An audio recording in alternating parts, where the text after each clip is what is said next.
আচ্ছা, আমরা তাহলে ডিসকাস করছিলাম যে ক্লাসিক্যাল কন্টিনিউয়াম স্ট্যাটিস্টিক্যাল মেকানিক্স, যেখানে আমরা নাম্বার অফ স্টেটস গুলোকে আর কাউন্ট করতে পারবো না। একটা ব্যান্ড ফরমেশনে সব স্টেট গুলো এবার একসঙ্গে they are very closely associated to each other. তার মানে এনার্জি লেভেল ডায়াগ্রামটা এখন একদম কোনো রকম কোনো ডিভিশন আর নেই, discrete division is not there. So we have to use the thing of calculus, say any energy level, energy state value say E, আর একটা ছোট্ট ইন্টারভ্যাল আমরা নিয়েছি D. we will look into the situation what happens in the interval e to e plus d, এটা আমরা ক্যালকুলাসে করি আর কি, ছোট্ট ফাংশনাল ফর্ম নিয়ে। তখন আমরা কি ধরে নিই, suppose in this small interval the number of states is given by this, that is also not countable, it is a continuum case, এতগুলো স্টেটস ওখানে আছে, but depends on the energy in a functional form, discrete না, এতগুলোই থাকবে, গুণে তুমি clearly বলতে পারছো না। দেখা যাক কি করে ক্যালকুলেশনটা করে এগুলো। And if this is the number of states, then obviously the number of particles having this energy interval, but having the energy value between e to e plus d, obviously will be proportional to the number of states, তাই না? যতগুলো energy আমার থাকবে ততগুলো এই particle ওখানে থাকতে পারে। এটা খুব সিম্পল একটা লজিক, ঠিক আছে? হ্যাঁ স্যার। আচ্ছা, বাট তুমি ডেফিনেটলি বলতে পারছো না যে অতগুলো বেঞ্চে অতগুলো স্টুডেন্টই বসবে বা অতগুলো স্টেটের মধ্যে ওই কটা পার্টিকেলই আছে। So very much it is the probabilistic scenario. তাই জন্য তোমাকে আরেকটা ফাংশন এখানে নিয়ে আসতে হয় যেটা এই দুটোকে কানেক্ট করবে। This F is called the PDF বা probability distribution function. So what is the probability of occupation one state? So if this is the number of states, multiply by this, you get the total number of particles. একদম simple logic. একটা করতে গেলে পরে কত chance factor, এতগুলো আছে তাহলে এতটা টোটাল চান্স হলো, তাহলে অতগুলো পার্টিকেলই থাকবে। এটা একটা সিম্পল লজিক দিয়ে লোকে ডিসকাস করেছিল। And if you integrate this whole thing over the energy interval, energy variable, then you will certainly get the total number of particles, obviously, and with proper limits. Limits obviously depends on the situation or the system under consideration. তাহলে আমাদের এখানে হাতে দুটো জিনিস এখানে calculate করতে হবে একটু। First of all the distribution function PDF, এটাকে আমরা বলছিলাম হচ্ছে ডিস্ট্রিবিউশন ফাংশন, এটাকে আমরা বললাম ডেনসিটি অফ এনার্জি স্টেটস, যার কিন্তু অনেক ফর্ম হতে পারে, আগেও বলেছি। E is certainly a variable, but E can be change to momentum, তখন জিপি লিখবো, density of momentum states. It can take the form of the frequency, তখন G nu D nu, may take the form of velocity হতে পারে, GV DV. So anything any variable which can be associated with e, variable change করলে পরে নামগুলো ওইভাবে change হয়ে যাবে। Accordingly n এর ভ্যারিয়েবলটাও চেঞ্জ হবে, f এর ভ্যারিয়েবলটাও চেঞ্জ হবে।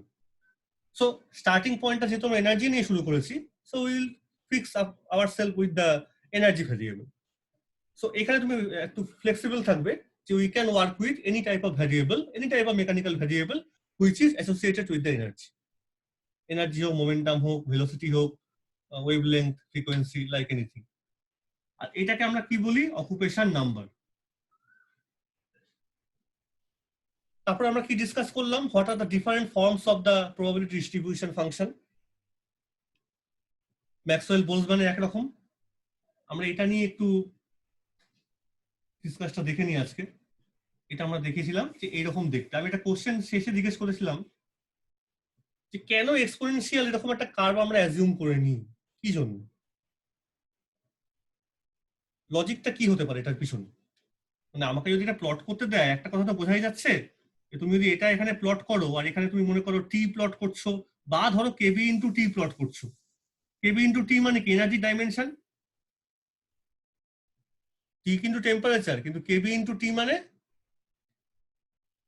It has the unit of energy, ঠিক আছে? এটা জানো তো? হ্যাঁ স্যার। হ্যাঁ, এই জন্য কিন্তু মনে রাখবে এক্সপোনেনশিয়ালের পাওয়ারে কোনো ডাইমেনশনাল কোয়ান্টিটি থাকতে পারে না। এই ই মানে তো এনার্জি বটেই, কেবি ইন্টু টি মানেও এনার্জি, তাই না? উপরে এনার্জি, নিচে এনার্জি, ই টু দি পাওয়ারের মাথায় কিন্তু কোনো ডাইমেনশন নেই। যাই হোক, তুমি যদি এবার প্লট করো, দেখতে পাচ্ছ এটা একটা এক্সপোনেনশিয়ালি ডিকেইং কার্ভ, এরকম দেখতে হচ্ছে। ফিজিক্যাল কারণটা কি, এরকম করে কেন আমাদের এই ধরনের প্রপোজিশন প্রথমে লোকে নিয়েছিল? যে এটা সুইটেবলি হবে একটা ডিস্ট্রিবিউশন ফাংশন হিসেবে। আমি এটাকে ভাবতে বলেছিলাম, একটু চিন্তা ভাবনা করবে এটা নিয়ে, ঠিক আছে? কেন এক্সপোনেনশিয়াল কার্ভ, ডিকেইং কার্ভ এরকম একটা ফাংশনাল ফর্ম আসতে যাবে, নট ম্যাথমেটিক্যালি। আমি ম্যাথমেটিক্যাল বলতেই চাই না, ফিজিক্যাল ইমপ্লিকেশনটা কি। যাক, নাও আমরা আজকে আর একটা কথা বলেছিলাম যে this a constant A, this will depend on the number of particles of the system, এটা আমরা বলেছিলাম। আজকে আমরা এটা করব ডিরেক্ট একটা অ্যাপ্লিকেশন দেখে নিই, কারণ অনেকবার অ্যাপ্লিকেশন কথাগুলো বলা হচ্ছে, পরীক্ষাতে এই কোশ্চেনগুলো খুব জিজ্ঞেস করে। So we will apply today the Maxwell-Boltzmann distribution simply to investigate car property, to investigate the property of ideal gas molecules. আমাদের ওই অ্যাপ্লিকেশন পার্টটাই আছে, আইডিয়াল গ্যাস মলিকিউলস। আমরা ধরে নেব একটা কন্টেইনার আছে, সোজা কথা। কন্টেইনারের মধ্যে বা কন্টেইনারটার টেম্পারেচারটা হলো ক্যাপিটাল টি, যেরকম লেখা আছে এখানটা। Total number of molecules in the container is n, যেমন এখানে একটা n দেওয়া আছে। যদি কন্টেইনারটা ভলিউম তুমি বলো, নিতে পারো ভলিউম ভি। এই কথাগুলো বলে দিল তোমাকে, প্রিলিমিনারি এই কথাবার্তাগুলো বলে দিল। তোমাকে এইবার জিনিসগুলো দেখতে হবে যে এটা তুমি জানো। So this is the distribution of the gas molecules inside the container having the energy values between E to E plus D. তাহলে মলিকুলগুলো কন্টেইনারটার ভিতর ছোটাছুটি করছে, অবশ্যই এনার্জি নিয়ে, কাইনেটিক এনার্জি নিয়ে। হ্যাঁ, এখানে একটা কথা মনে রাখতে হবে, কিন্তু তুমি এখানে ধরে নেবে যে পার্টিকেলস গুলো বা মলিকুলস গুলো হচ্ছে নন ইন্টারঅ্যাক্টিং। এই কথাটা কিন্তু না বলে দিলেও ধরে নিতে হয়। কেন বলি নন ইন্টারঅ্যাক্টিং, বলতে পারবে? কারণ যদি ইন্টারাকশন হতো তাহলে কি হতো?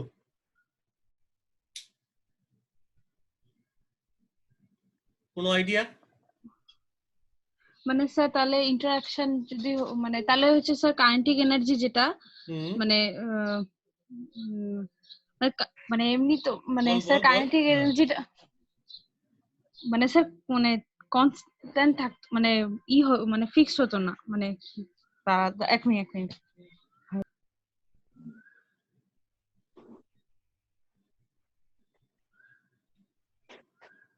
নেহা। স্যার টেম্পারেচারটা ইনক্রিজ হয়ে যেত,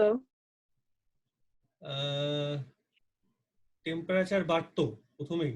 এটা কি তুমি ভাবছো যে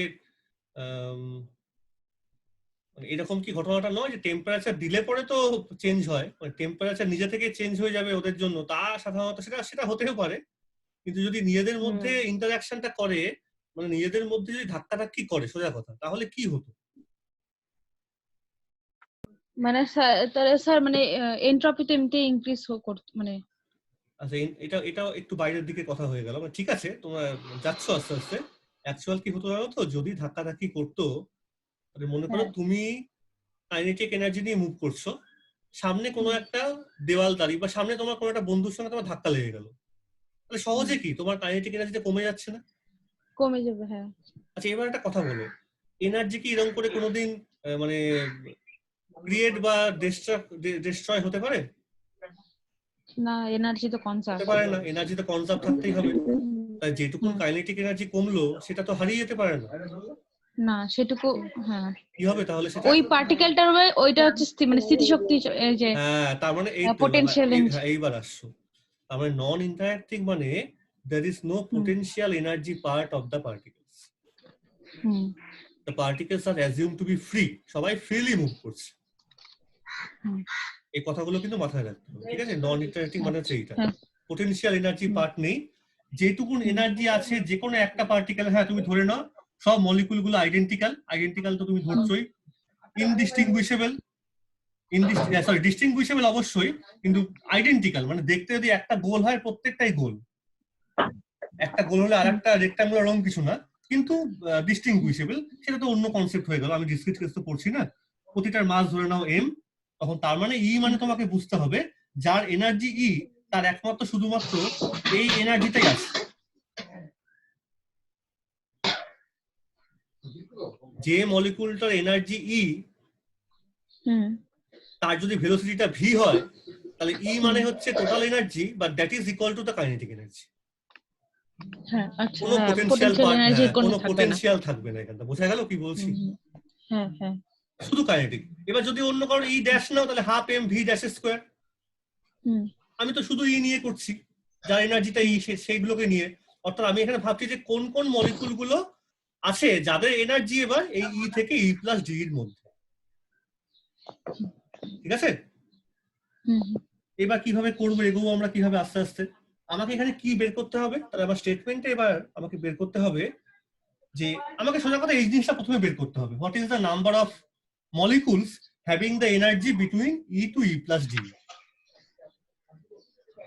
এই স্টেটমেন্টটা খাতায় একবার লিখে নাও যে to find the number of molecules in an ideal gas, to find the number of molecules ব্র্যাকেটে নন ইন্টারঅ্যাক্টিং লিখবে, পরে মনে পড়ে যাবে এগুলো কেন বলছি কথাবার্তাগুলো। নাম্বার অফ মলিকুলস ব্র্যাকেটে non interacting in an ideal gas, ব্র্যাকেটে লিখে রাখতে পারো capital T capital N V, এগুলো সব মনে পড়বে। N total number of molecules, টিটা গ্যাসটার টেম্পারেচার, ভিটা টোটাল গ্যাসটার কন্টেনারটার ভলিউম। আমি এত কিছু বলছি না। Number of molecules having the energy between E to E plus D, where, এই কথাটা ভীষণ important, where E is equal to this. এটা ব্র্যাকেটে আবার লিখবে, কারণটা কি, নন ইন্টারঅ্যাক্টিং বলে। এটা লিখলেই তো তোমার কাছে ব্যাপারটা, ছবিটা পরিষ্কার হয়ে গেল যে আমি কি করতে চাইছি।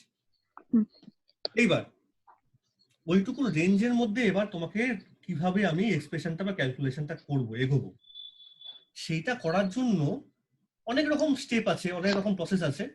তা আমরা যেভাবে এগোতে চাই এই প্রবলেমটার জন্য for classical, for gas molecule, সেখানে কিভাবে করছি একটু দেখা যাক। কিভাবে করবো দেখো, তুমি যদি জানো যে একটা মলিকুলের এনার্জিটা ই, তাহলে তার মোমেন্টামের ম্যাগনিটিউডটা কত হয়? What is the magnitude of its momentum? কি দেওয়া আছে স্যার? এই তো এনার্জিটা তোমাকে Energy? দেওয়া আছে, হ্যাঁ এনার্জি ই দেওয়া আছে, যার মাস হচ্ছে m √2me। √2me, very good, ঠিক আছে। হুম এবার তুমি জানো এটা একটা ভেক্টর কোয়ান্টিটি এমনি, এটা ম্যাগনিটিউড লিখেছি, তাহলে তুমি এটাকে হুম। লিখতেই পারো এইভাবে, px square plus py square plus pz square. হুম এবার দেখো এই √2me, এই জিনিসটা পুরোটা কিন্তু constant for a given molecule. হ্যাঁ ঠিক আছে, ফর এ গিভেন এনার্জি, এইভাবে বলতে পারো, for a given energy E, √2me is a constant factor. তাই যদি হয়, আমি আমাকে একটু আস্তে আস্তে মুছতেই হবে, এগুলো পুরোটা তো কভার করতে পারছি না। তাই যদি হয়, তাহলে যদি আমি একটা গ্রাফ বা স্পেস ড্র করি, যেখানে আমার এই অ্যাক্সিসটা হচ্ছে px, এই অ্যাক্সিসটা py, এই অ্যাক্সিসটা pz, তাহলে এই যে আমি লিখেছি ইকুয়েশনটা px square plus py square plus pz square is equal two √2me বা ইকুয়াল টু অনলি p, এটা কি রিপ্রেজেন্ট করবে? স্পেয়ার। এটা sphere, x square plus y square plus z square equal to constant. কনস্ট্যান্টটা r স্কয়ার হয়, হ্যাঁ এখানে r square মানে হচ্ছে রেডিয়াসটা হচ্ছে p, অত তা আবার সে 1/4 আসতে পারে, রেডিয়াসটা হচ্ছে p, এটা হচ্ছে রেডিয়াস। তাহলে আমি একটা স্ফিয়ার ড্র করলাম, centred at the origin which has the radius p। এই পিটা কিন্তু ভেক্টর না, এটা কিন্তু ম্যাগনিটিউড, জাস্ট ম্যাগনিটিউডটা কত সেটা হচ্ছে এটা। দেখো আমি কিন্তু কায়দা করে এনার্জিটাকে কনভার্ট করে নিয়েছি, বললাম না একটু আগে, সবই তো এখানে ইকুইভ্যালেন্ট। এনার্জি বলাও যা, মোমেন্টাম বলাও তাই, ভেলোসিটি বলাও তাই মাঝে মাঝে, হ্যাঁ অনেক সময় ফ্রিকোয়েন্সি বলাও একই হবে, অনেক সময় ওয়েভলেন্থ একই দাঁড়াবে, সবই equivalent. You can change, interchange the variables according to your choice. তোমার যা যা লাগবে তখন তুমি চেঞ্জ করবে। তাহলে এখন কিন্তু তুমি এটা করছো ফট করে, you are deliberately changing the energy variable to momentum by some means, ইচ্ছা করে শুরু করেছো করা। নাহলে অন্য কোনো ভাবে এগোনোটা একটু মুশকিল হয়ে যায়, অনেকভাবে করা যায়, আমরা এইভাবে এগোচ্ছি। ভালো কথা। তোমার দরকার কি, তোমার দরকার এমন একটা রিজিয়ন, যে রিজিয়নটা হচ্ছে ই থেকে ই প্লাস ডি, অর্থাৎ এইটুকুন জায়গার মধ্যে কতগুলো স্টেট থাকতে পারে সেটা বার করা, তারপরে তো এনি ডিটা আসবে, তোমাকে তো প্রথমে এটা বের করতে হবে। তুমি এবার কি করছো, তুমি ই কে কনভার্ট করেছো পি তে। তাহলে কেউ যদি বলে যে না আমি এইটা ক্যালকুলেট করব না, আমি ক্যালকুলেট করব এই জিনিসটা, আমি একটু আগে বললাম সবই ইকুইভ্যালেন্ট, তার মানে ও কিছুই না, ও এবার ক্যালকুলেট করতে চাইছে what is the number of states where the momentum value of the molecules lying between P2P plus DP. এক কথা, হুম সেম কথাবার্তা। তুমি যদি NADE কে লেখো এইভাবে, NADE কে তুমি লিখছো কি FeGD, আবার কেউ বললো না আমি এটাকে এইভাবে লিখবো NPDP ইজ ইকুয়াল টু, তখন এটা হয়ে যাবে FP, এটা হবে GPDP।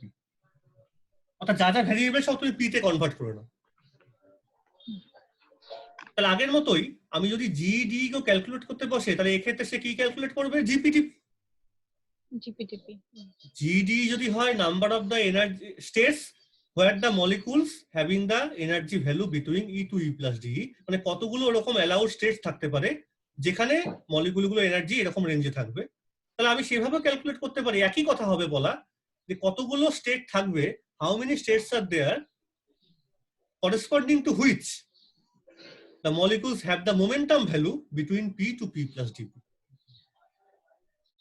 আমি ওই নাম্বার অফ স্টেট গুলোকে খুঁজতে চাইছি। এবার কতগুলো আছে ওরকম state, how many states are there, ঠিক আছে, how many states are there corresponding to the molecular energy momentum value P to P plus DP। সেটা করতে গিয়ে আমি দেখলাম যে কনভার্টটা করি, তাহলে আমি এবার যে স্পেসটা ড্র করেছি, this space can be call a momentum space. আমরা সাধারণত কোঅর্ডিনেট স্পেস নিয়ে কথাবার্তা বলি XYZ, আমি এখানে নিয়ে এসেছি কি momentum space PX PY PZ। এগুলো চট করে দেখা যায় না, কিন্তু এরকম ড্র করতে লজিক্যালি কোনো অসুবিধা নেই। আর কেন স্ফিয়ার পেলাম বোঝা গেল, ঠিক আছে। হ্যাঁ স্যার তাহলে কনভার্সনটা কোথায় করছি? এনার্জি থেকে মোমেন্টামে নিয়ে আসলাম আমার কাজের সুবিধার জন্য, আর কিছু না। তাহলে চট করে এগোনোটা অন্যভাবেও করা যায়। আমি এইভাবে করার সুবিধাটা, মোমেন্টামটাকে নিয়ে কাজ করা অনেক বেশি সুবিধা হয় আর অনেক বেশি ফিজিক্যালি অ্যাকসেপ্টেবলও বটে। তার অনেক কারণ আছে কেন এটা নিয়ে কাজ করা হয়, সে না হয় আমরা পরে ওটা আসবো, ওটাকে আসতে হবে আমাকে, আমি পরে আসছি ওটার মধ্যে। যাই হোক, P to P plus DP, তাহলে তোমাকে এবার এই যে P plus DP জায়গাটা তোমাকে এবার আরেকটা স্ফিয়ার ড্র করতে হবে,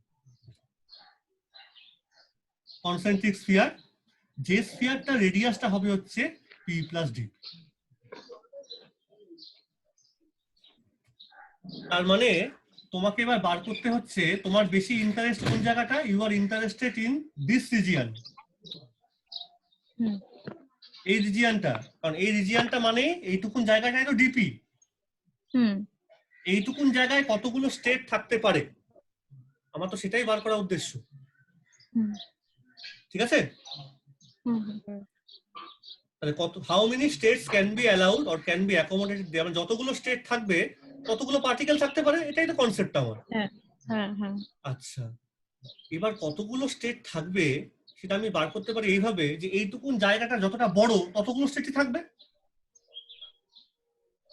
হুম স্টেপটা মানে কিরকম এটা- দেখো, মানে একটা ক্লাসরুমে কতগুলো স্টুডেন্ট বসবে, যতগুলো বেঞ্চ মোটামুটি থাকতে পারে, আর কতগুলো বেঞ্চ থাকবে ক্লাসরুমটা যত বড় হবে, হুম as simple as that. So number of particles accommodated should be related to the number of states available, and number of states available should be related to the number of region available, যতটা জায়গাটা আমাকে available আছে এখানে। তুমি আমাকে বলো যে এইটুকুন জায়গাটা কতটা, এইটুকুন জায়গার এরিয়া কতটা, এটা তো একটা শেল হয়ে গেল, একটা স্ফিয়ার তার মাঝখানে একটা ছোট স্ফিয়ার। তুমি যদি কল্পনা করো দুটো কনসেন্ট্রিক স্ফিয়ার আছে, তার মাঝখানে জায়গাটাকে এটা শেল স্ট্রাকচার হয়ে গেছে খোলকের মতো। Hmm what is the area between this two concentric sphere, একটা ভলিউম, একটা রেডিয়াস P আর একটা P plus DP, তাহলে এইটুকুন জায়গার এরিয়া কতটা হলো? 4 পাই পি স্কয়ার পিপি তো 4 পাই আর স্কয়ার ডি আর আছে। হ্যাঁ, কি করে করি বলতো এই ঘটনাটা? ঠিকই বলছিস অ্যান্সারটা, কি করে করি বলতো জিনিসটা আমরা? ওই যে স্যার ওই যে তারপর তো মানে ফার্স্টে তো ওই যে শেলের যে এটা মানে R square D R sine theta D theta D phi. অত কঠিন দরকার নেই, তুই প্রথমে ধর হচ্ছে যে বড় যে স্ফিয়ারটা আছে P plus DP, ও হ্যাঁ তার ভলিউমটা কত, সেটা কত 4/3 পাই 4 পাই আর P plus DP DP whole cube, তার হোল কিউব তবে মাইনাস করে দিয়ে ওটা। আর হ্যাঁ ভেতরটার ভলিউম কত 4/3 পাই পি কিউব। হ্যাঁ এটা তো স্যার ভলিউমটা সরি হচ্ছে সরি সরি, আমি তো এখানে জায়গাটা বার করতে চেয়েছি, কতটা জায়গা আছে। 4 পাই স্কয়ার হ্যাঁ, আর এখানটা কত? শুধু এইটা। স্কয়ার। এবার ভিতর থেকে তুই যদি এক্সপ্যান্ড করিস কত পাবি? পি স্কোয়ার প্লাস ওই 2p dp। আর হচ্ছে ওই ছোট টার্মটা কাটা হয়ে যাবে, মানে ডিপি স্কয়ারটা তো হবে না, নেগলেক্ট করে দেবো। কত পাচ্ছিস বলতো? কমন এটা হচ্ছে 4 π p2 dp, তাই তো স্যার 8 π p dp হচ্ছে। এটা তো কোথাও একটা গন্ডগোল হয়ে গেল তাহলে।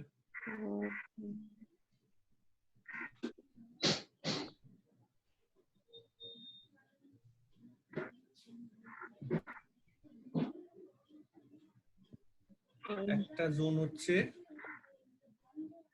একটা পি থেকে একটা পি আর একটা পি প্লাস ডিপি, মাঝখানের জায়গাটা ফিজিক্যাল শেল। সেই ফিজিক্যাল শেলটা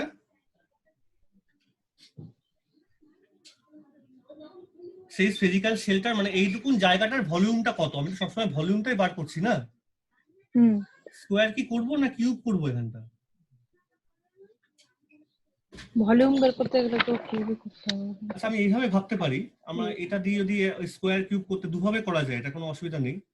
ছোট জায়গা তো, ছোট জায়গা করলে পর অনেক সময় আমি এইভাবে বার করতে পারি, মানে d of 4/3 pi P cube, এটা করা যায়। কেন বলতো?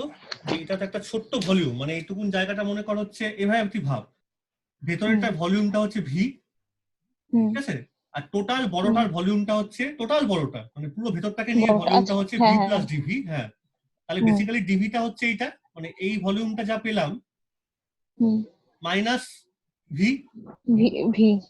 তার মানে বেসিক্যালি যদি তোকে ডিভিটা বার করতে, তার মানে তোর থাকলো পরে তো এইটুকুন, তোর থাকলো পরে শুধুমাত্র ডিভিটা। এবার ডি অফ ভি, সোজা কথা ভি মানে তো 4/3 pi P cube. So you have to calculate this differential quantity to calculate the volume of this intermediate shell. অত বড় করে ভাবার দরকার নেই। বা আমি এইভাবেও ভাবতে পারি, তোমার কাছে একটা ছোট ভলিউম ছিল 4/3 পাই পি কিউবে, এবার তাকে তুমি একটু বাড়িয়েছো, তাহলে কত চেঞ্জ হলো? সোজা কথা। এইবার যদি চেঞ্জটা করি, ডিফারেন্সিয়াল করলে কি পাবো? এটা 4/3 পাইটা বাইরে আসবে, ডি অফ পি কিউব। এবার নিচে মনে মনে ডিপি আছে ধরে নেব, আমি লিখবো না, এগুলো অনেকবার ফার্স্ট ইয়ারে করানো হয়েছে। এটা হবে হচ্ছে 4 pi P square DP, 3 P square হবে, 3 ক্যান্সেল আউট হবে, 4 পাই পি স্কয়ার ডিপি। অনেকভাবে করা যায়, আর ওই p square sine theta D theta D phi ধরে ওটা করা যায়। এটা স্ফেরিক্যাল পোলার কোঅর্ডিনেটে, এটা আমরা একটা খুব সহজ পন্থায় করলাম। ঠিক আছে, ক্যালকুলেশনটা straight forward, not too much difficulties. তাহলে আমরা কি বলতে পারি? যা volume available between the two spherical concentric spherical regions, সেটা কত? 4 পাই পি স্কয়ার ডিপি। ভালো কথা।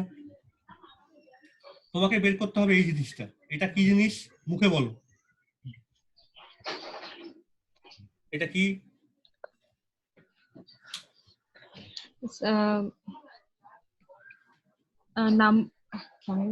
বলো number of number of available state between p and p plus dp. এটা তো বোঝা যাচ্ছে, একটু আগে তো বলছিলাম যে যত বড় ক্লাসরুম ততগুলো বেঞ্চ থাকতে পারে। যতটা এই জায়গাটার এরিয়ায় ভলিউম, এইটুকুন জায়গায় ততগুলো স্টেট থাকবে। তার মানে তুমি কিন্তু ডিরেক্টলি ইকুয়াল লিখতে পারো না, তুমি লিখতে পারো হচ্ছে GP DP is proportional to this quantity. এটা তো বলতে পারি। একটা প্রপোর্শনাল কনস্ট্যান্ট আসবে, এদিকে একটা 4 পাইও আছে।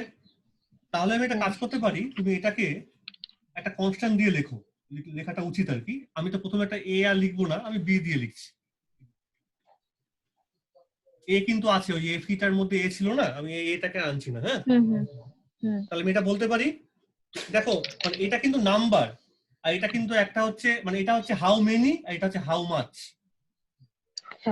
হাউ মেনি আর হাউ মাচ তুমি ডিরেক্টলি রিলেট করতে পারো না, তাই জন্য একটা কনস্ট্যান্ট ফ্যাক্টর চলে আসলো এখানে। তারও একটা কারণ আছে, কারণ দেখো তোমাকে যদি এরকম মানে এটা আমি যদি বের করতে চাইতাম,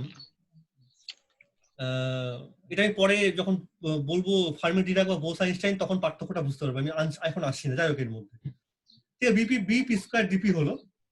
এবার আমি পেয়ে গেলাম মোটামুটি জিপি ডিপি, আমার কাজ করা মোটামুটি হয়ে গেছে, নাম্বার অফ স্টেটস আমি পেয়ে গেছি। এখানে কি লিখে রাখবো, B is some constant obvious. তাহলে এখান থেকে তুমি আবার কনভার্ট করে নাও তো, জিডি লিখে ফেলো তো, দেখি কত হচ্ছে। কিভাবে কনভার্সনটা করবে, পি স্কোয়ারটা মানে হচ্ছে 2me, হ্যাঁ, E equal p square by 2m। তাহলে এই পি স্কোয়ার জায়গায় এটা বসাবে,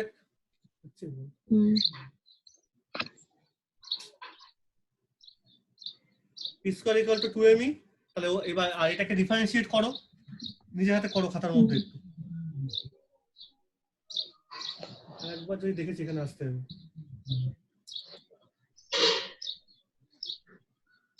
ডিফারেন্সিয়েট করো এটাকে, মানে এখানে 2p dp এরকম করে করো। Sir √2me mt। ডিপিটা কত হলো বল, স্টেপ বাই স্টেপ কর, ডিপিটা কত হলো বলো। ও ডিপি হচ্ছে আপনার হচ্ছে এখানে m by √2me into d।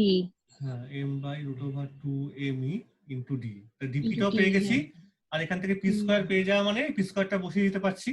তাহলে ফাইনাল রেজাল্টটা কত হলো, এবার জি ডি টা লিখে ফেলো, বলো। বি তো থাকবে, ক্যাপিটাল বি থাকলো। তাহলে আমি এবার লিখে ফেলছি এখানটা, so that means GED is equal to 2m। m এর পাওয়ার কত হবে বলো, m to the power 3/2, 3/2। 2e whole to the power half, হ্যাঁ, বি থাকলো, ই টু দি পাওয়ার হাফ থাকলো, ডি থাকলো। দেখো তো ঠিক লিখলাম কিনা, চেক করো।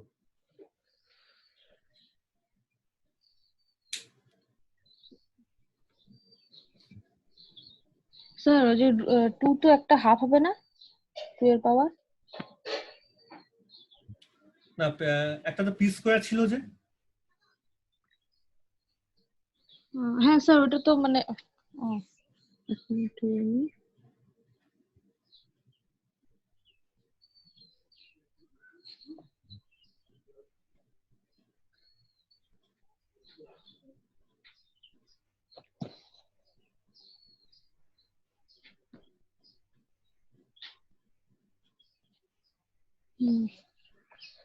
দেখো আমার হতে পারে ভুল, তুমি নিজের হাতে ক্যালকুলেট করে বলো আমাকে, এটা একটা হাতে করো।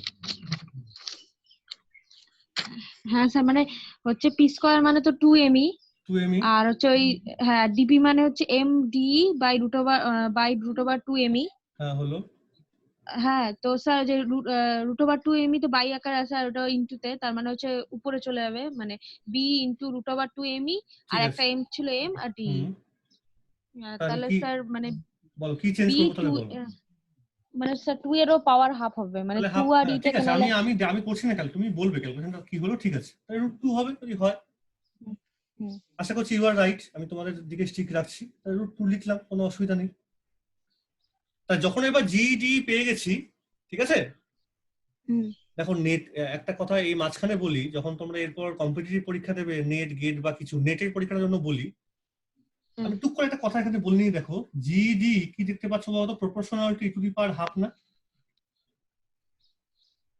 e to the power half, হ্যাঁ। এই কথাগুলো এক্সট্রা বলে, এগুলো হচ্ছে কম্পিটিটিভ পরীক্ষার জন্য। তখন তোমাকে বলবে তুমি এটা করছো কোন ডাইমেনশনে, 3 ডাইমেনশনে। 1D বা 2D হলে পরে এই ফ্যাক্টরগুলো চেঞ্জ কেমন হবে, এই কোশ্চেনগুলো পরীক্ষায় জিজ্ঞেস করে নেটের জন্য। মানে 1D আর 2D হলে ফ্যাক্টরগুলো কি চেঞ্জ হবে? শুধু তাই না, এটা এসছে এই জন্যে কারণ আমি জানি ই প্রপোর্শনাল টু পি স্কয়ার রিলেশনটা হচ্ছে এইটা, এই যে P square equal two 2me। হ্যাঁ, এটা এগুলোকে বলা হয় ডিসপারশন রিলেশন, এই কথাগুলো লিখে রাখবে একটু। নেট পরীক্ষাটা তো একটু কঠিন, this are called dispersion relation. পরীক্ষা এরকম করতে দেয়, suppose the relation now change to E to the power E proportional to P to the power s, 2 আর নেই, and dimension is d, 1D 2D না 3D তোমার জানা নেই, ডি বলা আছে। সেই ক্ষেত্রে জিডি কেমন দেখতে হবে, এই হচ্ছে কোশ্চেন।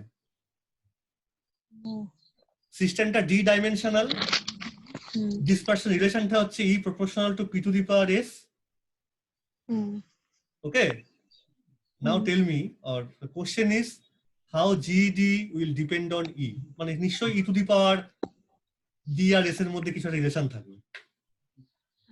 দেখো কোনদিন সময় পেলে বলে, আমি জোর করছি না এখনই, কিন্তু কোশ্চেনটা একটু বলে রাখলাম, এটা খুব একটা ইন্টারেস্টিং কেস ডিসকাস করা। এনিওয়ে, ঠিক আছে, হ্যাঁ স্যার। তাহলে এবার আমরা এটা পেয়ে যাচ্ছি, জিডিটা মোটামুটি পেয়ে গেছি। This is the number of, একটাই শুধু খুঁতখুত করছে যে ক্যালকুলেশন অফ বিটা এখনো পর্যন্ত বাকি আছে, প্রপোর্শনাল কনস্ট্যান্ট এখনো আননোন হয়ে বসে আছে। ঠিক আছে, দেখা যাক। তাহলে আমার এবার পয়েন্টটা কি, we have two actually want to find out NED. NED এর মধ্যে কি ছিল, এফই ছিল ইনটু জিডি ছিল, ঠিক আছে। আচ্ছা, এফ এর মধ্যে কি ছিল, এফ ছিল কি, হাতে লিখো, A capital A E to the power minus E by KBT, মনে আছে। এবার তুমি দেখো এখানে একটা কনস্ট্যান্ট আছে এ এফ এর মধ্যে, আবার তুমি এখানে কনস্ট্যান্ট পেয়েছো হচ্ছে capital B, m o constant, root over 2, সেগুলো সব কনস্ট্যান্ট, তাই তো। তাহলে এতগুলো কনস্ট্যান্টকে আমি একসঙ্গে এবার একটা সি দিয়ে লিখছি। সি থাকলো, ই টু দি পাওয়ার হাফ থাকলো, ই টু দি পাওয়ার, এবার এটা হচ্ছে এমনি E to the power minus epsilon by KBT into D. দেখো তো এরকম পাচ্ছ কিনা। হ্যাঁ স্যার। সি মানে কি, সি এর মধ্যে সব ওগুলো আছে, রুট ওভার 2, রুট 2 আছে, এম টু দি পাওয়ার 3/2 আছে, ক্যাপিটাল বি আছে, আর ক্যাপিটাল এ আছে, সব আছে। তাহলে ফাইনালি এ আর বি কে নিয়ে ভাবতে হবে না, you have to determine this constant C. এবারে সিটাকে আমি কি করে পাবো বলো, এটাতে হবে, কনস্ট্যান্ট আননোন রাখা যাবে না। আমি আগের দিনই বলেছিলাম যে এই কনস্ট্যান্ট গুলো অনেকটা নরমালাইজেশন কনস্ট্যান্টের মতো কাজ করে। বলো সিটাকে আমরা কি করে পাবো।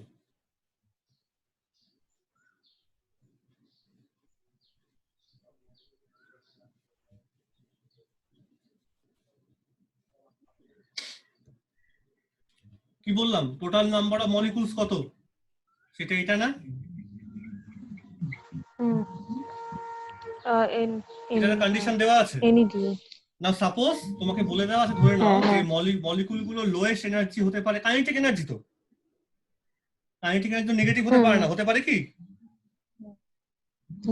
Half MV square always positive, so starting from 0।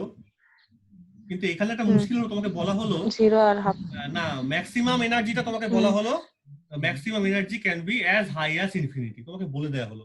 This thing is not actually true, এটা কিন্তু সত্যি নয়, ইনফিনিটি নাও তো হতে পারে একটা সার্টেন লিমিট অবধি, কিন্তু তোমাকে এটা বলে দেওয়া হয়েছে, লোকে ধরে নিয়েছিল এটাই, molecules can take any kind of values.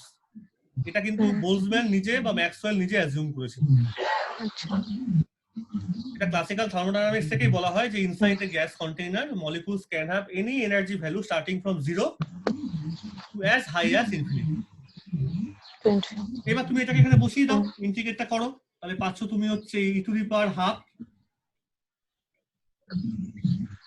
এই জিনিসটা পাচ্ছ। বলো তো ইন্টিগ্রেশনটা কি করে করব, গামা ফাংশন দিয়ে। হ্যাঁ স্যার, এখন হবে, পারবে? হ্যাঁ স্যার। খুব সোজা, তুমি ধরে নাও যে ই বাই কেভিটি, এটাকে ধরে নাও এক্স,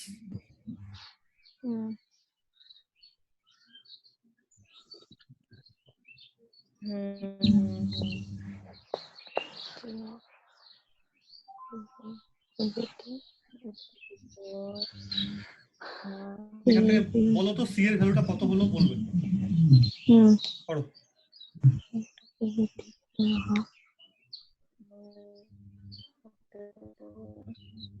ডি দাঁড়ালো হচ্ছে হ্যাঁ কেভিটি ইনটু এক্স, তাহলে এখান থেকে তুমি পাচ্ছ এনটা হচ্ছে C kBt limits will be same.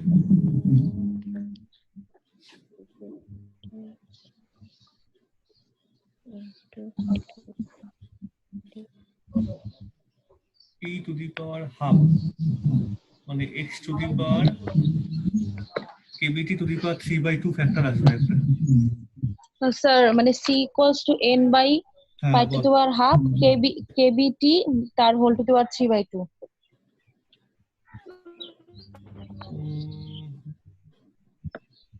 কত আসে নেহা? গামা ফাংশনের কি একটা এক্সপ্রেশন মানে আমি বলতে গেছি এরকম একটা জিনিস লাস্টে মানে আমি বললাম যদি এটাকে x ধরে নিই তাহলে বাইরের কনস্ট্যান্ট গুলোকে বার করার পর এরকম একটা ইন্টিগ্রেশন চলে আসতে পারে সেটা হচ্ছে √x to infinity e to the power হ্যাঁ হ্যাঁ মাইনাস এক্স ডিএক্স এরকম কিছু একটা আসবে। হ্যাঁ হ্যাঁ স্যার আর এটাই তো মনে হয় কত √/π না? হুম তাহলে যদ্দূর আসবে সিটা আমার যদ্দূর মনে হয় ওই এন ফেন বসানোর পর এরকম কিছু একটা আসতে পারে পাই কেটি টু দি পাওয়ার 3/2। দেখ তো একটু চেক করে 2 কি কত আসছে ও 2 pi n ও সি এ তো ওগুলো তো বসাবো হ্যাঁ হ্যাঁ হ্যাঁ কোনটা না তুই সি এর মানে মধ্যে স্যার আর কিছু আর বসাবি না কিন্তু কোন ফ্যাক্টরটা বল আমার হ্যাঁ তো হ্যাঁ আমি তো জাস্ট একটা মেমরি থেকে বলছি আর কি সি এর মধ্যে তুই কি কি পেয়েছিস তুই বল সিটা কি পেলি? আমি তো স্যার হচ্ছে n বাই পাই মানে বাই পাই টু আচ্ছা এমনি করে n pi to power minus half আর kB whole to power minus 3/2 এইটা এবার একটু চেক করো আমার যতদূর কিন্তু মনে হয় কারণ আমার একটা রিলেশন মনে আছে আমি বলে দিই। এবার তুমি যদি সি এর ভ্যালুটা বসিয়ে না তুমি যদি এইটা বার করো হ্যাঁ কনস্ট্যান্টটা আমার কাছে খুব একটা ইম্পর্টেন্ট না ফর এনার্জি ভেরিয়েশন রিজিয়ন কিন্তু তবুও আমি যতদূর মনে পড়ে any data after putting the values of C এই রেজাল্টটা কিন্তু এরকম আসে আমার ওটা মনে আছে বলে আমি এটুকু লিখতে পারছি pi KT to the power 3/2 √e to the power minus e by kBt d. This is the total expression. তুমি এই গামা ফাংশনের ইন্টিগ্রেশনটা ভালো করে চেঞ্জ অফ ভেরিয়েবল করে আরেকবার বাড়িতে চেক করবে ঠিক আছে? That is not a big deal কারণ আমার কাছে কিন্তু বেসিক ইম্পর্টেন্ট ফ্যাক্টরটা হলো এই দুটো জিনিস টি এর পাওয়ার ঠিক আছে টু দি পাওয়ার 3/2 হ্যাঁ হ্যাঁ সবার এসছে ক্যাপিটাল এনটাও ক্যাপিটাল এন হিসেবে এসছে ই টু দি পাওয়ার হাফটাও ঠিক আছে। আমার শুধু ফ্যাক্টর চিন্তা হচ্ছে এটা নিয়ে 2π আর নিচের পাই নিয়ে that is not A problem for the time being ধরে নাও যে তোমারটাও ঠিক আমারটাও ঠিক ঠিক আছে হ্যাঁ খুব বেশি অসুবিধা আমি যাচ্ছি না।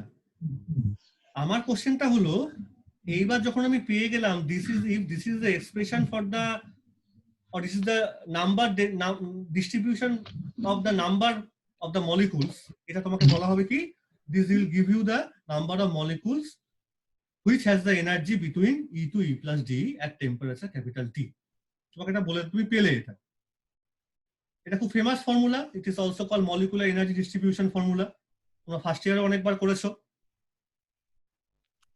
মনে আছে ফার্স্ট ইয়ারে যখন কাইনেটিক থিওরি পড়েছিল এটা ছিল মোটামুটি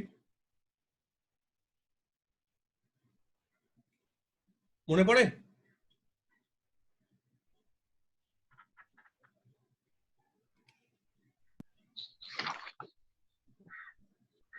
এটা কি মনে আছে রে ফার্স্ট ইয়ারে কাইনেটিক থিওরি অফ গ্যাস যখন পড়েছিলি একদম ফার্স্ট ইয়ারে ছিল মনে হয় এগুলো গ্যাসের মধ্যে এটা ছিল। এখান থেকে যেটা এবার করতে হবে আমাদের সেটা হচ্ছে এই কোশ্চেনটাকে লিখে রাখবে যে what is the average energy sorry what is the total energy of the gas molecules total energy of all gas molecules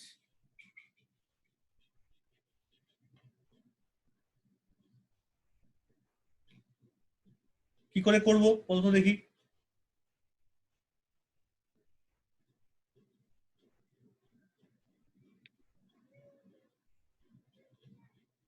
শুনতে পাচ্ছ তো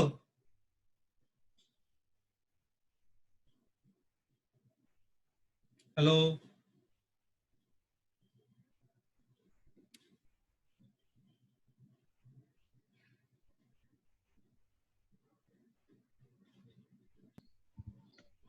শোনা যাচ্ছে?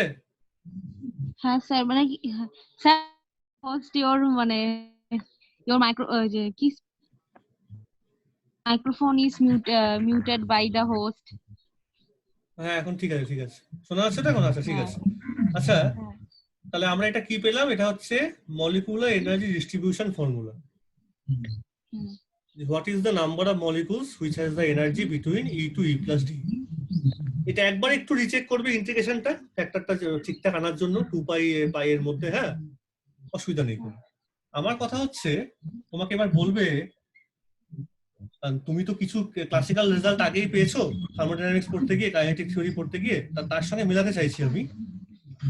So how to find out now total energy of all gas molecules?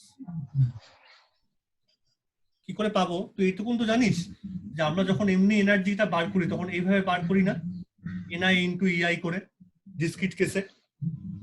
হুম যে Ni number of particles এ এনার্জিটা যদি epsilon I হয়, তাহলে total energy of the system হবে হচ্ছে এইটা। Ni into Ei. তার মানে আমি যদি এইটাকে এখানে ইউজ করি, কিন্তু এটা কন্টিনিউয়াম কেস, তাহলে আমি এখানে লিখবো n এর জায়গায় লিখবো হচ্ছে কি NED, এনইডি আর এমনি এটা লিখবো সিম্পলি এপসাইলন। কিন্তু এটাকে আমি এবার ইন্টিগ্রেট করব ওভার অল দ্য এনার্জিস। এক জিনিস কিন্তু ওখানে সামেশন করছিলাম, এখানে এখানে ইন্টিগ্রেশনটা করব। এবার সবগুলো আবার বসাতে হবে, আবার গামা ফাংশন আসবে, তাহলে আমরা আর এগোচ্ছি না ওটার মধ্যে। এইবার তুমি দেখবে তোমাকে এবার সব ঠিকঠাক করলে পরে you will get a very well known result 3/2 n kb। আর এই জায়গায় তুই বুঝবি যে আমি আমার এক্সপ্রেশনটাই ভুল না, তোদেরটাই ঠিক আছে, কারণ এটা তো সবাই জানে 3/2 n kbt, এটা সবাই জানে। তা তুমি এবার রিচেক করতেই পারো, আমাকে জানিও একবার করে যে মানে আমাদের মধ্যে কার ভুলটা হচ্ছে এই লাইনটার মধ্যে, ঠিক আছে? হ্যাঁ sir. So this is the total energy of n number of molecules. তাহলে আমাকে বলে ফেলো, এটা বাড়িতে করবে কিন্তু ডু ইন্টিগ্রেশনটা, হ্যাঁ? So what is the average energy, but what is the average energy of the gas molecules? কি করব? এই টোটাল এনার্জিটাকে আমি n দিয়ে ডিভাইড করে নেব।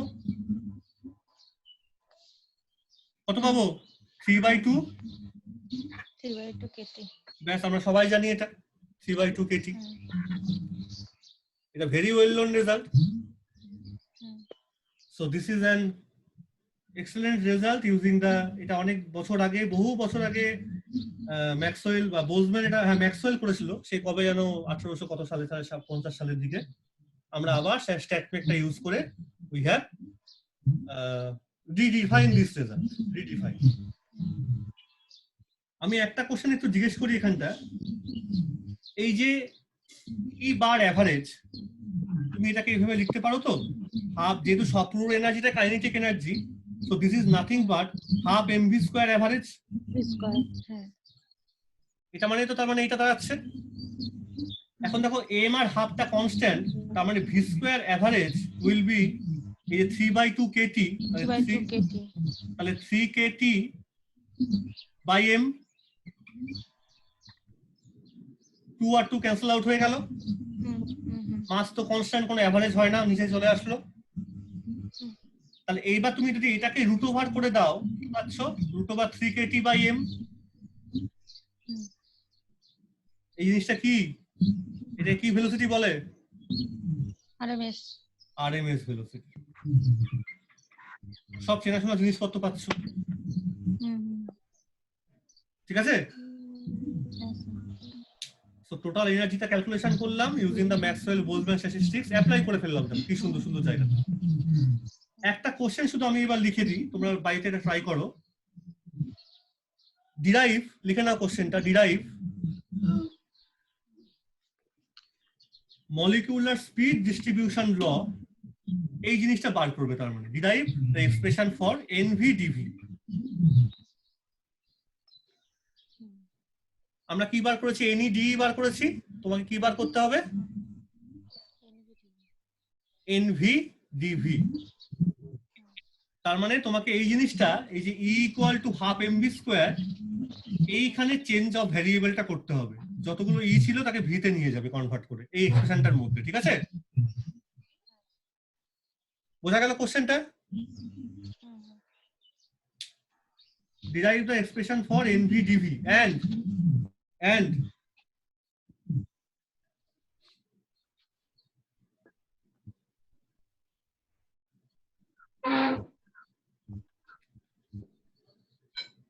and then find out the average speed of the molecules and the most probable speed of the molecules. কি বললাম? কি বার করতে হবে? তিনটে জিনিস। Derive the expression for velocity distribution law NV/dV for the gas molecules, যেটা ভ্যারিয়েবল চেঞ্জ করে করব। সেখান থেকে তুমি কি বার করবে? Hence find out the average velocity of the molecules. তাহলে যেই মোমেন্টে তুমি NV/dV পেয়ে গেলে, এটাকে V দিয়ে মাল্টিপ্লাই করে ইন্টিগ্রেট করলেই তুমি পেয়ে যাবে হচ্ছে অ্যাভারেজ ভেলোসিটি, যেমন তুমি অ্যাভারেজ এনার্জি পেয়েছিলে। বুঝতে পারছো? অ্যাভারেজ কিন্তু তোমার নিচে কিন্তু আবার ক্যাপিটাল N দিয়ে ডিভাইড করে নেবে একবার, ঠিক আছে? কেন করবে বুঝতে পারছো? ক্যাপিটাল N দিয়ে ডিভাইড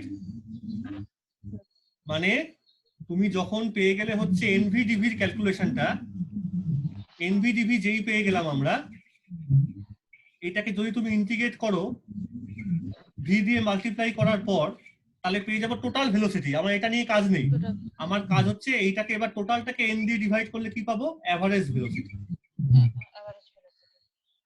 তাহলে এই ক্যালকুলেশনটা করবে। প্রথমে NV/dV বার করে নেব NE/dE থেকে, তারপরে এটা করব।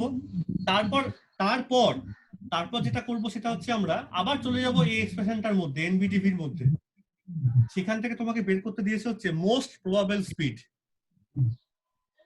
আচ্ছা, অ্যাভারেজটা রেজাল্টটা কত হয় মনে আছে? এটা হয় 8 kT/m, √8 kT/m। সব চেনাশোনা রেজাল্ট কিন্তু। আর মোস্ট প্রবাবল করতে গেলে তুমি এই যে এটা পেয়েছো, এটাকে ডিফারেন্সিয়েট করবে dDV দিয়ে, ইকুয়াল টু 0 করবে। 0 করলে পরে সেখান থেকে যে V এর ভ্যালুটা পাওয়া যাবে সেটা আবার যদি পুট করি আমি, তখন তুমি পেয়ে যাচ্ছে হচ্ছে মোস্ট প্রবাবল। মানে এখান থেকে তুমি পেয়ে যাবে এটাকে 0 করলে পরে, মানে maximum minimum problem most probable বলে। আর সেটা হয় হচ্ছে √2 kT/m। এটা হচ্ছে মোস্ট প্রবাবল ভেলোসিটি। তাহলে মলিকুলের তিন রকম ভেলোসিটি হয়। একটা হয় আরএমএস, যেটা আমরা প্রথমে দেখলাম করে। একটা হয় হচ্ছে মিন ভেলোসিটি বা অ্যাভারেজ ভেলোসিটি, আর একটা হয় হচ্ছে মোস্ট প্রবাবল ভেলোসিটি। এবার আমাকে একটা উত্তর দাও যে তোমরা এই যে নামগুলো বললাম, অ্যাভারেজ, মোস্ট প্রবাবল আর একটা আরএমএস, এই প্রতিটার ফিজিক্যালি কেন এই তিন রকম করে আসে, সেগুলো কারণ কি জানো তো?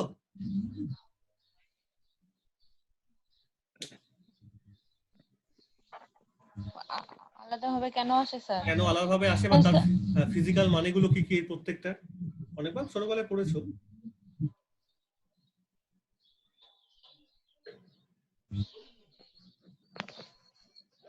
এই কোশ্চেনটাকে লিখে রেখো, ঠিক আছে?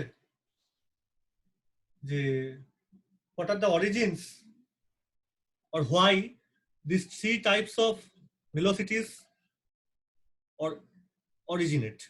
Why do these three types of velocities for gas molecules originate?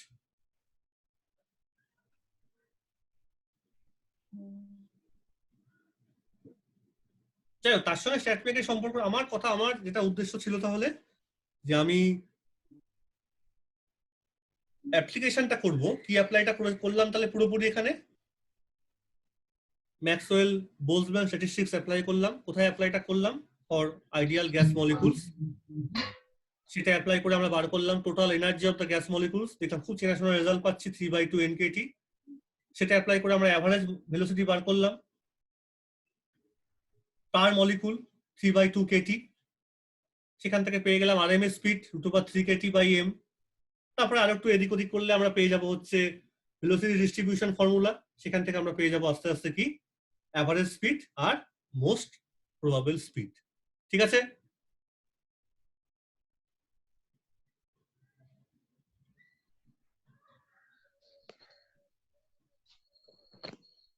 মানে স্যার ওই কোশ্চেনটা মানে কি ছিল, মানে কেন আমরা ওগুলা বের করি? কেন বের করি বলতে মানে average? মানে তিন রকম ভেলোসিটি বের করার কারণটা কি আর কি? অবশ্যই কারণটা কি, কেন বের করি?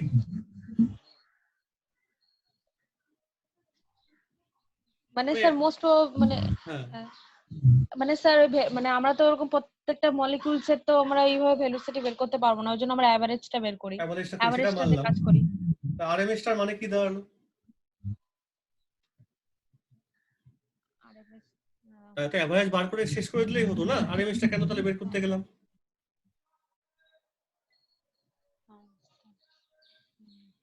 বুঝতে পারছিস তো কোশ্চেনটা? হ্যাঁ হ্যাঁ হ্যাঁ হ্যাঁ বুঝতে আবার তারপরে আরএমএস বের করে খুশি হতে পারতাম, আবার মোস্ট প্রবাবল।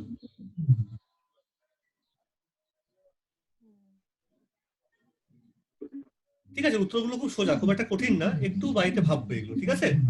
তাহলে পুরো যেটা করলাম পুরো মেথডোলজিটা বোঝা গেল তো, কি করে ডিস্ট্রিবিউশন ফাংশনটা ইউজ করব, জিপিটিপি বার করব, জিডি বার করব, ইন্টিগ্রেট করব কি করে, টোটাল বার করার নিয়ম কি, অ্যাভারেজ বার করব কি করে, ঠিক আছে? বোঝা গেল? তাহলে ভালো করে কিন্তু এই পোর্শনটা পড়বে, এখানে এটা কিন্তু পুরো বড় কোশ্চেন পরীক্ষাতে আসে, ঠিক আছে? ওই 3/2 কেটি ডেরিভেশনটা পরীক্ষাতে খুব আসে কিন্তু এটা। আর অ্যানসারটা একবার চেক করে নিও, তোমার সঙ্গে আমার কোথায় পার্থক্যটা হচ্ছে এই 2π ফ্যাক্টরটার মধ্যে দেখে নেবে। বুঝতে পারছিস কি বলছি? হ্যাঁ স্যার। কারণ দেখ, ওই 3/2 কেটি রেজাল্টটা আমরা সবাই জানি, সেটাকে মাথায় রেখে তুই এগোবি, দেখলেই বুঝতে পারবি যে কারটা ঠিক হয়েছে, তোরটা না আমারটা, ঠিক আছে? কোনো অসুবিধা তাতে কোনো, একবার দেখলেই হবে। আচ্ছা, তাহলে আমি আজকে একটু স্টপ করি, হ্যাঁ? আমরা তাহলে আবার নেক্সট পরে আবার লেকচারে বসবো, তখন আমরা অ্যাপ্লাই করব ফার্মি ডিরাক আর বোস আইনস্টাইন। ভালো করে পড়ো এইটুকুন গুলো, ঠিক আছে? ওকে দেন, ওকে। স্যার ওই যে কাপলিং এর ওইটা ব্যাপারটা, যে এলএস কাপলিং মানে কেন মানে ইতে হয়, ওই লজিকটা আপনি মানে ও বলবেন? লাইট এলিমেন্টে কেন? লাইট এলিমেন্টে মানে দেখো ইলেকট্রনের নাম্বার তো ওখানে অ্যাকচুয়ালি কাপলিং বলতে এখানে বোঝাচ্ছে, মানে কথা অনেক কঠিন কথাবার্তা চলে আসবে।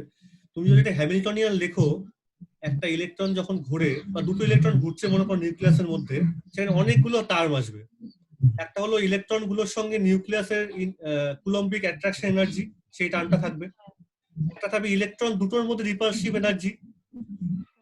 একটা থাকবে হচ্ছে ইলেকট্রনের স্পিন, তার জন্য যে ম্যাগনেটিক মোমেন্ট আর তার জন্য যে ম্যাগনেটিক ফিল্ড তৈরি হলো তার করেসপন্ডিং এনার্জি। আর একটা থাকবে ইলেকট্রনের যে অ্যাঙ্গুলার মোমেন্টাম, তার জন্য যে ম্যাগনেটিক মোমেন্ট, তার জন্য যে ম্যাগনেটিক এনার্জি, সে এতগুলো টার্ম এখানে থাকবে। এখন কথা হলো, যদি ইলেকট্রনের যদি খুব লাইট মেটাল হয়, অর্থাৎ ইলেকট্রনের নাম্বার যদি খুব কম হয়, ঠিক আছে, তাহলে কি হয়, ইলেকট্রনের অরবিটাল অ্যাঙ্গুলার মোমেন্টাম আর স্পিন অ্যাঙ্গুলার মোমেন্টাম, হ্যাঁ, ইন্ডিভিজুয়ালি নিজেদের মধ্যে ইন্টারঅ্যাকশন করবে। তার মানে মনে করো তোমার এখানে দুটো ইলেকট্রন আছে আর একটা বক্সের মধ্যে 5খানা ইলেকট্রন আছে। দুটো ইলেকট্রনের সুবিধা হচ্ছে, মনে করো এটার অরবিটাল অ্যাঙ্গুলার মোমেন্টাম ভ্যালুটা L আর L1 আর S1, আর এটাটা হচ্ছে L2 S2, ঠিক আছে? দুজন যেহেতু আছে, তাদের মধ্যে এমন ভাবে সম্পর্কটা তৈরি বা এনার্জি তাদের মধ্যে ডিস্ট্রিবিউশনটা এমন ভাবে হবে বা ইন্টারঅ্যাকশন তাদের মধ্যে এত এইভাবে হচ্ছে যে তুমি বলতে পারো সেখানে টোটাল অ্যাঙ্গুলার মোমেন্টামটাকে তুমি এইভাবে প্রথমে লেখো, L1 প্লাস S1, তুমি এটার জন্য লিখলে আর এটার জন্য লিখলে কত, L2, সরি ভুল বললাম, তুমি লিখবে total angular momentum of this system is L1 plus L2, আর এখানটা কত, S1 প্লাস S2। অর্থাৎ এটার total moment angular momentum orbital পেলে ক্যাপিটাল এল, এটার পেলে হচ্ছে ক্যাপিটাল এস, ঠিক আছে? হ্যাঁ। কারণ সিস্টেমটা টোটাল এল টোটাল এস পেয়ে গেলে তখন তুমি বললে টোটাল যেটা হচ্ছে এল প্লাস এস, একভাবে পেলাম। আরেকভাবে আমি কি করতে পারি, এবার তুমি এখানে করতে পারো যে L1 প্লাস S1 তুমি করলে,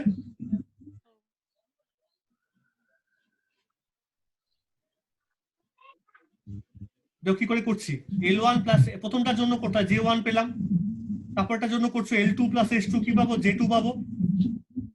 এই করতে করতে সবগুলোর জন্য ইন্ডিভিজুয়ালি করতে পারছো, ঠিক আছে? হ্যাঁ হ্যাঁ তার মানে ফাইনালি তুমি বলতে পারো তখন যেটা হবে হচ্ছে J1 প্লাস J2 এরকম করে চলবে। তাহলে পার্থক্যটা কি দাঁড়ালো? পার্থক্য দাঁড়ালো যদি খুব কম ইলেকট্রন থাকে তখন প্রতিটা ইলেকট্রন নিজেকে আগে দেখবে। প্রতিটা ইলেকট্রন কি করবে? নিজেকে, সরি উল্টো বললাম, প্রতিটা ইলেকট্রন তার যে করেসপন্ডিং জিনিসটা মানে তার এফেক্টটা অন্যের ঘাড়ে পড়তেই পারে যদি কম জায়গা থাকে, শেয়ারিং হতে পারে। কিন্তু যদি বেশি ইলেকট্রন হয়ে যায় তাহলে ইন্ডিভিজুয়ালি আগে জিনিসটা নিজেদের মধ্যে যোগ হয়ে যাবে, তারপর শেয়ারিংটা হবে। মানে তুমি একই এনার্জি দিয়েছো সিস্টেমটার মধ্যে, যদি কম ইলেকট্রন থাকে তাহলে এনার্জিটা প্রথমে ডিস্ট্রিবিউট হয়ে গেল খুব সহজভাবে। কিন্তু যদি বেশি ইলেকট্রন থাকে তাহলে এনার্জিগুলো প্রথমে ইন্ডিভিজুয়ালি ডিস্ট্রিবিউট হবে, তারপর আবার অ্যাডিংটা হবে। মানে তুমি এইভাবে বোঝো যে ওই অনেকগুলো লোক আছে আর এখানে অল্প লোক আছে, একই খাবার দাবার দেওয়া হলো, তাহলে যদি দুখানা লোক এরকম করে থাকে তাহলে সেই ক্ষেত্রে বলবো এটা এই এই এল আর এস এর কাপলিংটা, এটা মানে কি? এটা হচ্ছে স্পিন অরবিট ইন্টারঅ্যাকশনটা, ঠিক আছে? হ্যাঁ হ্যাঁ এবার স্পিন অরবিট ইন্টারঅ্যাকশন মানে কি বলো তো? সেটা কি তুমি জানো? সেই ইন্টারঅ্যাকশন কথাটার মানে কি?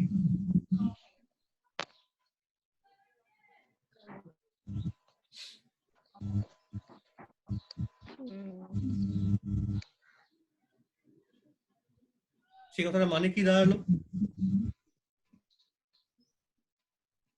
মানে সোজা কথা হচ্ছে যদি দুটো এরকম থাকে, মানে মনে করো তুমি দুটো ভেক্টরকে অ্যাড করছো, দুটো ভেক্টরকে অ্যাড করা মানে কিরকম দাঁড়ায় যে দুটোর কম্পোনেন্টকে তুমি আলাদা আলাদা করে অ্যাড করে নাও।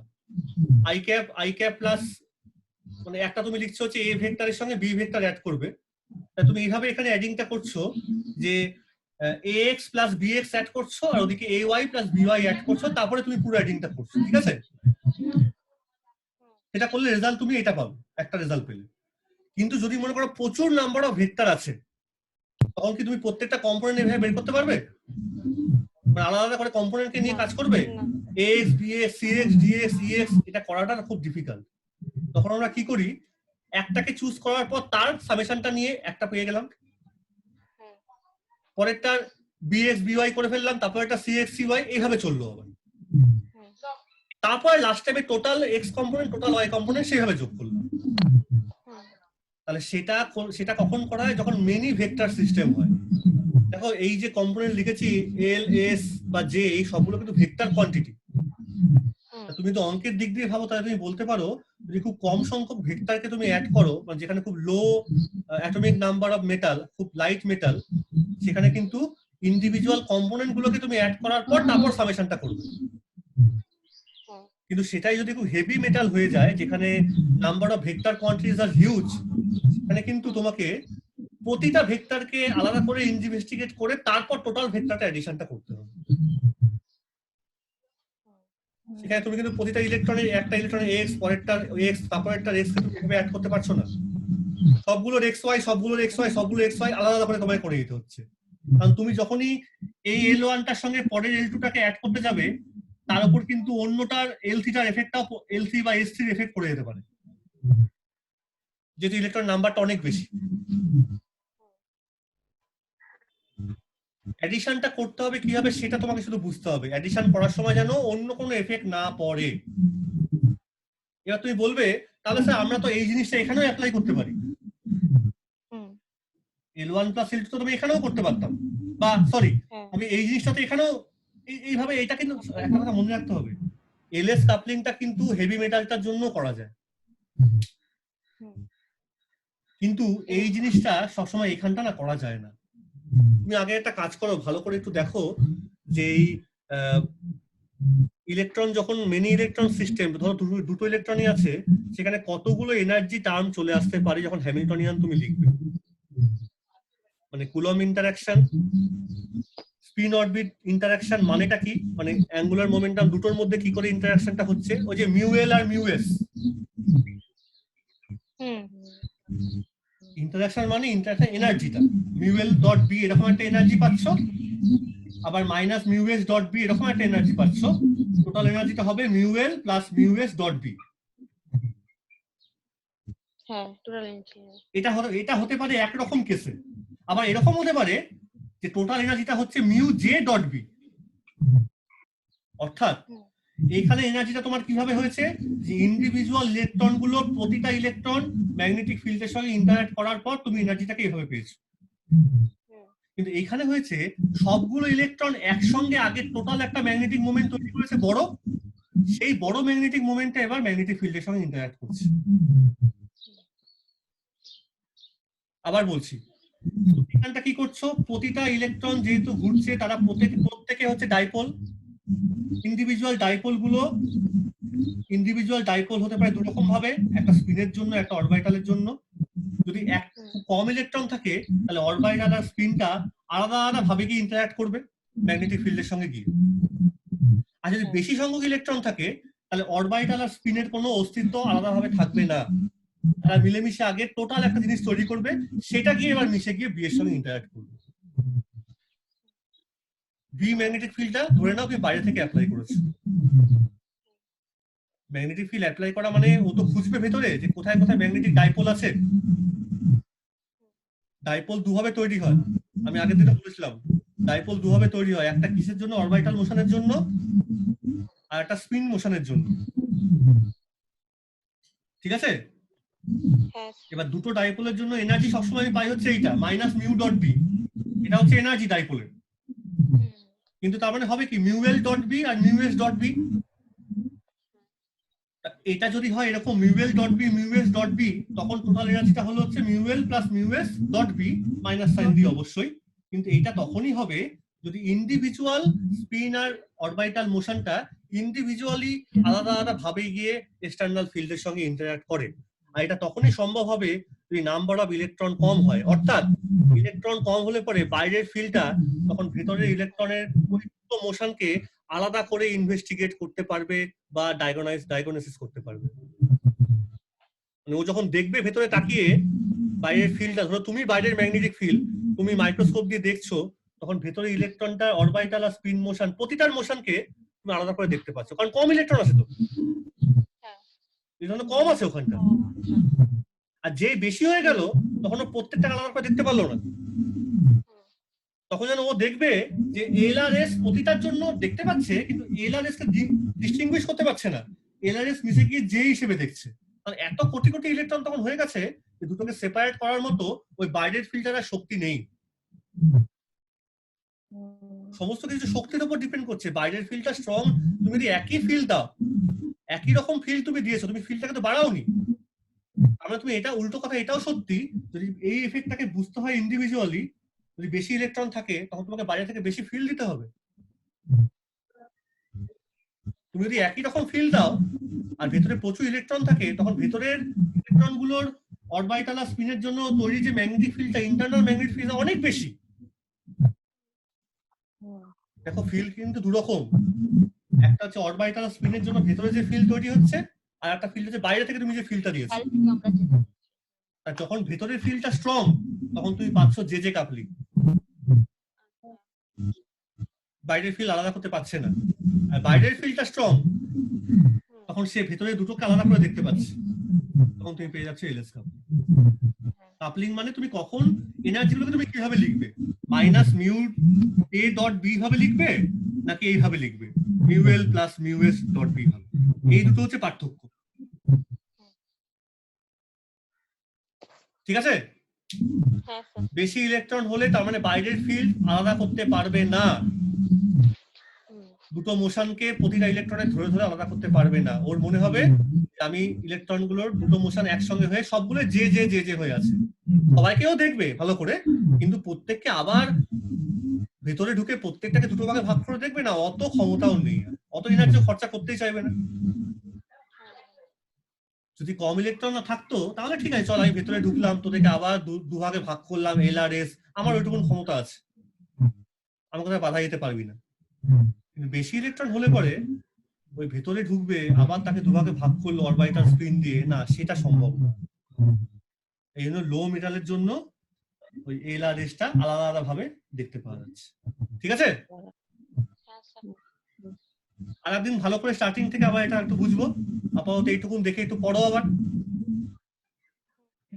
কোনো একদিন আবার জিমান এফেক্টিভ গুলো পড়বো। একটু স্টেটমেন্ট আর একটু শেষ করি, পরীক্ষাতে এখন দেরি আছে। ঠিক আছে, হ্যাঁ স্যার। তাহলে আজকে ক্লোজ করছি। হ্যাঁ, নেক্সট আমরা বলে দেবো তাহলে আবার। আর এটা আমাকে লিখে নিয়ে একটু আমাকে দেখাবে তো অ্যানসারটা।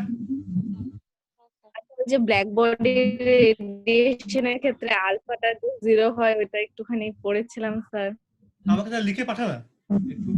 হ্যালো স্যার, ওটা তো দেখতে বলেছিলেন, তো একটু রিজনটা স্যার দেখেছিলাম। আচ্ছা বল।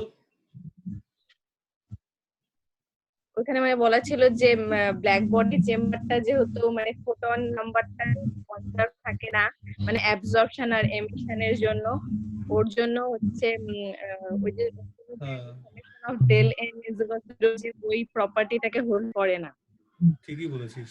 ওর জন্য আলফাটা 0 হয়ে যায়।